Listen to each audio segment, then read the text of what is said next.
Good day, everybody. Today, I just want to encourage you that God is going to come through for you.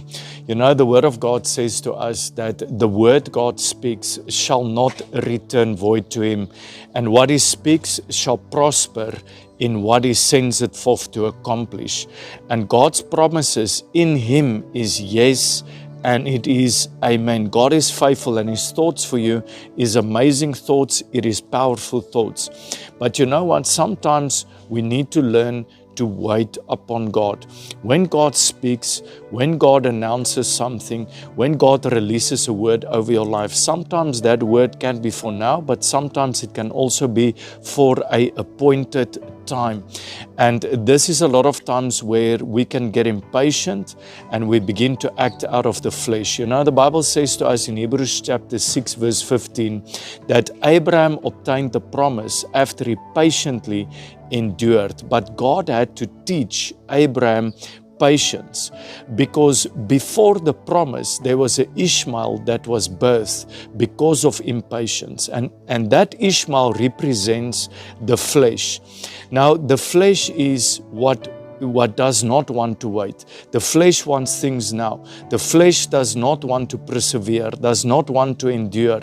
The flesh does not want to pray. The flesh does not want to seek God. The flesh does not want to spend time with the Lord. But that's why we need to begin to ascend in the Spirit, and we need to learn to wait upon God. The Bible says to us in Acts chapter 2 that as the disciples were in the upper room, and they were patiently just in the upper room waiting for the promise of the Holy Spirit. They didn't know how long they had to wait there, but they were just there glorifying the name of the Lord, being in expectancy for a move of God.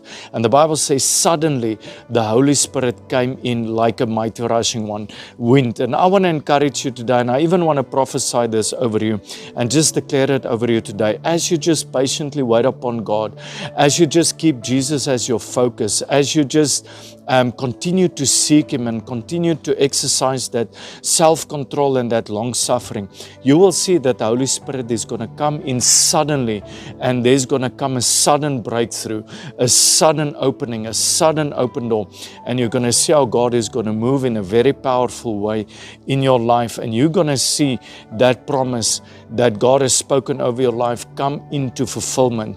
You know, a lot of times we can actually delay ourselves. A lot of times we can listen to the wrong voice. A lot of times we fail to bury ourselves. We fail to crucify the flesh with its passions, with its desires, and we begin to make decisions based out of our own wisdom, based upon the opinion of man, and